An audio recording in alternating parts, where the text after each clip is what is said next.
सबसे पहले आप सभी को मेरा प्यार भरा नमस्कार। जैसा कि आप लोगों को पता ही है, मेरा नाम है सुमन और मैं हूं आपकी हिंदी और योगा टीचर। प्यारे बच्चों, ये वीडियो उन सभी बच्चों के लिए जो कल PGQ P01 कोड के लिए बीएड एंट्रेंस एग्ज़ाम देने जा रहे हैं, क्योंकि उन बच्चों के अभी भी मेरे पास लगातार प्रश्न आ रहे हैं, जैसे कि मैम हमारा जो पेपर का मीडियम होगा वो इंग्लिश होगा या हिंदी होगा। दूसरा क्वेश्चन बच्चों का आ रहा है कि मैम जब हम एग्ज़ाम देंगे तो क्या हमें फर्स्ट शिफ्ट में भी देना पड़ेगा या सेकेंड शिफ्ट में, क्योंकि जो एग्ज़ाम है वो इस तरीके से आया है शिफ्ट में और शिफ्ट 2 में। ठीक है, तो ये डाउट मैं आपको क्लियर करूँगी। इसके साथ साथ कुछ बच्चों के ऐसे भी डाउट है जो कि कह रहे हैं कि मैम हमारे पास OMR सीट आएगी या कैसे होगा पेपर। तो इन सभी प्रश्नों के उत्तर मैं आज इस वीडियो में दे दूँगी छोटे से रूप में। और इसके साथ साथ मैं उन सभी बच्चों को थैंक यू बोलना चाहूँगी कि जिन्होंने कल मुझे टीचर्स डे पे मुझे इंस्टाग्राम पे मैसेज करके और मेरे बनाए हुए यूट्यूब वीडियो पे मुझे कमेंट करके टीचर्स डे विश किया। So thank you so much. कल मैं आप लोगों के लिए कोई भी वीडियो बना नहीं पाई और आप लोगों को भी विश नहीं कर पाई, तो अभी मैं विश करना चाहती हूँ हैप्पी टीचर्स डे टू सारे बच्चों को, to all of you. And thank you so much कि आप लोग सब लोग मेरे यूट्यूब चैनल का हिस्सा है। और I'm very grateful to God and thankful that you all are part of my life. Okay, so thank you so much. And उन सारे बच्चों को भी थैंक्स जो कि आने वाले भविष्य में भी मुझसे जुड़ेंगे इस चैनल के माध्यम से। तो चलिए बच्चों, मैं डाउट आपके 1 बाय 1 क्लियर कर देती हूँ कि क्या आपका CUT का बीएड एंट्रेंस एग्ज़ाम किस तरीके से होने वाला है। देखिए, सबसे पहली बात तो क्लियर ये हो चुकी है, क्लैरिफिकेशन NTA ने दे दिया है कि जो एग्ज़ाम है वो 2 डेटों में होना है। ठीक है, एक होगा 7 तारीख को और एक होगा 12 तारीख को। 7 को क्यों हो रहा है, 12 को क्यों हो रहा है, उसका भी मैंने आपको जानकारी दे दिया है कि NTA ने कहा था कि हमारे पास एप्लीकेशन जो थे वो बहुत सारे आए थे। तो बहुत सारे एप्लीकेशन होने के नाते क्या हुआ कि सारे बच्चों को एक दिन में पेपर में एकोमोडेट नहीं कर पा रहे थे, सारे बच्चों का पेपर नहीं करा पा रहे थे। क्यों नहीं करा पा रहे थे? देखो, पहले तो जो पेपर होता था वो कैसे होता था, OMR सीट मिलती थी, है ना, और चेयर पर बिठा के और काले काले गोले भरते थे। लेकिन इस बार का जो एग्ज़ाम होगा वो होगा CBT, यानी कि कंप्यूटर बेस्ड टेस्ट।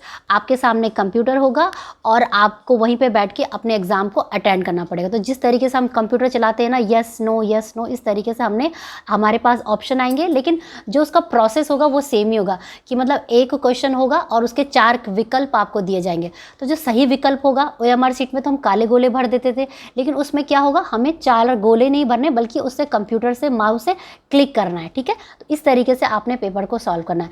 और जिस तरीके से आप आगे आगे क्वेश्चन में बढ़ते हैं, पन्नों को पलटते हैं, OMR से उसमें आपके पास जो बुकलेट मिलती है, तो यहाँ पे पन्ने की जगह क्या होगा, आपके पेज रहेंगे नेक्स्ट।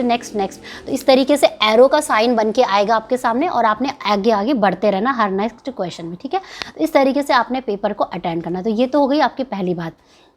दूसरी चीज़ है कि बच्चे मुझे पूछ रहे थे कि मैम जो हमारा पेपर है वो इंग्लिश में आएगा या हिंदी में आएगा। तो जिन भी बच्चों ने CUT UG दिया था तो मैंने उनको भी ये पूछा था कि बच्चों आपका पेपर किस तरीके से आया था। तो वो ये कह रहे थे कि मैम हमने जब फॉर्म भरा था, कि मान लीजिए कि मैंने फॉर्म भरा कि मैंने हिंदी में, कभी कभी हिंदी में मैंने फॉर्म भर गया, लेकिन पेपर देते समय कि मुझे ये लगा कि अगर काश मेरा इंग्लिश चूज़ किया होता तो क्या करें। तो वो ये कह रहे थे कि मैम जब हम कंप्यूटर में बैठे उस समय भी एक ऑप्शन आता है कि आपने जो पेपर का माध्यम देना है वो इंग्लिश में देना है या हिंदी में देना, तो वो ऑप्शन आपके पास उस समय भी आएगा। तो चाहे आपने फॉर्म में कुछ भी भरा है, लेकिन जब आप पेपर को अटेंड करेंगे उस समय भी आपके पास चॉइस आएगा कि mode of your language would be, मतलब किस माध्यम में आप पेपर देना चाहेंगे। तो आप जो आप में कंफर्टेबल है, इंग्लिश में है तो इंग्लिश कर दीजिए, हिंदी में है तो हिंदी में कर दीजिए। ठीक है, तो ये आपका होने वाला है। अब देखिए, अब आती है पेपर की जो पार्ट की बात। तो उसमें जैसे कि आपको मैंने बताया था कि 2 पार्ट आएंगे, पार्ट A और पार्ट B। तो पार्ट A में इंग्लिश भी लैंग्वेज भी आएगी और हिंदी लैंग्वेज भी आएगी, और जो पार्ट B होगा उसमें आपको पता है कि teaching aptitude, general, social science, mathematics, science और करंट अफेयर्स, इसके सारे क्वेश्चंस आने हैं। तो जो पार्ट A है, चाहे वो इंग्लिश हो या हिंदी है, तो इंग्लिश का पार्ट तो इंग्लिश में ही आएगा, है ना, उसमें तो आपका माध्यम का कोई सवाल ही नहीं बनता, और हिंदी का पेपर आपका हिंदी में आएगा। तो ये तो अपनी अपनी भाषा में आएगा। लेकिन अगर आप पार्ट B की बात करेंगे, वो उसी में आएगा जिसमें कि आप अपना चूज़ करेंगे उस समय जब आप कंप्यूटर में बैठेंगे। ठीक है, तो ये चीज़ भी आपकी क्लियर हो गई। अब दूसरा क्वेश्चन मुझे बच्चों ने पूछा है कि मैम हमने जो पेपर देना है, क्या हमें फर्स्ट शिफ्ट में भी जाना पड़ेगा और सेकंड शिफ्ट में भी जाना पड़ेगा?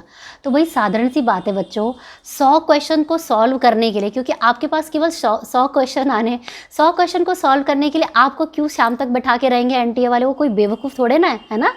वो दूसरे शिफ्ट जो दिए हैं वो दूसरे शिफ्ट में जो बच्चे आएंगे उनका होगा।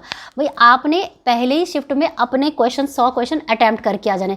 पहले जो पार्ट ए आएगा उसमें तो केवल 25 क्वेश्चंस आएंगे और पार्ट बी में आएगा 75। तो ऐसा तो नहीं करेंगे ना वो कि पार्ट ए के लिए सिर्फ 25 क्वेश्चनों के लिए वो पूरी सुबह इतनी लंबी लाइन लगाएंगे, बच्चों को चेक करेंगे, टेस्ट लेंगे और फिर बोलेंगे फिर तुम बच्चे शाम को आ जाओ सिर्फ 75 क्वेश्चन अटेंड करने के लिए। तो ऐसा नहीं होगा। जो बच्चे सुबह की शिफ्ट में आएंगे वो पूरे सुबह की शिफ्ट में निपट जाएंगे और जिनका शाम की शिफ्ट में जो होगा वो शाम की शिफ्ट में निपटेंगे। तो उसमें शिफ्टों का कोई चक्कर नहीं है कि आपने ए में जाना है बी में जाना।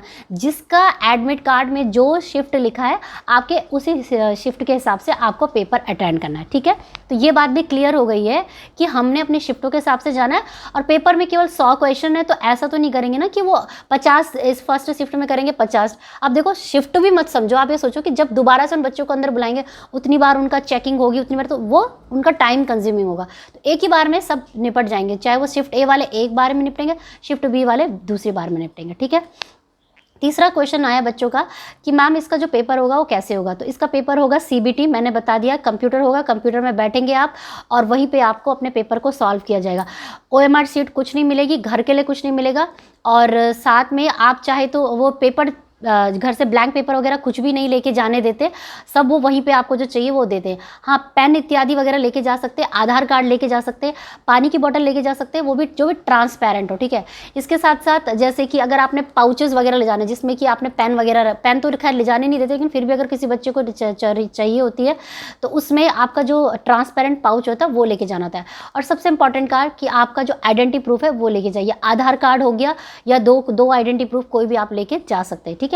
तो ये आपको डॉक्यूमेंट्स लेके जाने होते हैं और एडमिट कार्ड का जो प्रिंट आउट है वो जितने पेजेस उन्होंने बोले हैं वो सब आपको लेके जाने हैं और उसमें एक डिक्लेरेशन फॉर्म भी होगा शायद कोविड वगैरह का, वो भी सारा पूरा जैसे उन्होंने लिखा है वो भर के जाना है, ठीक है। तो बच्चों यही थी आपकी जानकारी और उम्मीद करती हूँ मैंने आपके डाउट क्लियर कर दिए होंगे। मुझे नहीं लगता कि इस वीडियो को सुनने के बाद और देखने के बाद किसी भी बच्चे का कोई डाउट है, अगर डाउट है तो मुझे कमेंट करके पूछ सकते हैं। और हाँ, आने वाले भविष्य में जैसे अगर आप मुझसे कोई भी फ्यूचर में कोई कंसल्टेशन लेंगे, कोई कोर्स रिलेटेड या कोई भी आपकी जानकारी है तो वो पेड बेसिस पे बच्चों, वो आप मेरी मेंबरशिप को ज्वाइन करके या यूट्यूब में जो थैंक्स बन के आता है ना दिल वाला सिर्फ, उसमें 40 रुपीज़ पे करके ले सकते हैं। बट वो आप पे करेंगे लेकिन उससे पहले आप अपना क्वेश्चन मुझे इंस्टाग्राम में मुझे पूछ सकते हैं। और बच्चों मुझे इंस्टाग्राम पर आप क्यों नहीं फॉलो कर रहे हो? मेरे यूट्यूब में तो 3,700 के आसपास सब्सक्राइबर है लेकिन इंस्टाग्राम पे केवल मेरे 200 लोग हैं। तो प्लीज़ आप सब लोग मुझे इंस्टाग्राम पे भी फॉलो करिए, ठीक है। इंस्टाग्राम पे जल्दी फॉलो करके और मुझे कंफर्म करिए। एटलीस्ट वो बच्चे तो ज़रूर करिए जिन्होंने मुझसे डायरेक्ट हेल्प ली है, मुझसे क्वेश्चन करके पूछा है, ठीक है। चलिए बच्चों, बस यही था मेरा आज का वीडियो और उम्मीद करती हूँ वीडियो आपके लिए बहुत ही हेल्पफुल रहा होगा। और एक बार दोबारा से शिक्षक दिवस की आपको बहुत बहुत बधाइयाँ, बहुत बहुत धन्यवाद उन सभी बच्चों का जिन्होंने मुझे विश किया। Happy teachers day to all of you. और जुड़े रहिए मेरे साथ आने वाले वीडियो में भी और बहुत सारा ज्ञान लेके जाते रहिए टीचिंग और लर्निंग हब के माध्यम से। मिलेंगे मेरे नेक्स्ट वीडियो के साथ, तब तक के लिए आप घर पे रहिए, स्वस्थ रहिए, मस्त रहिए, पढ़ते रहिए और आगे बढ़ते रहिए, क्योंकि पढ़ेगा इंडिया तभी तो आगे बढ़ेगा इंडिया। जय हिंद, जय भारत, धन्यवाद, सत्यमेव जयते, धन्यवाद।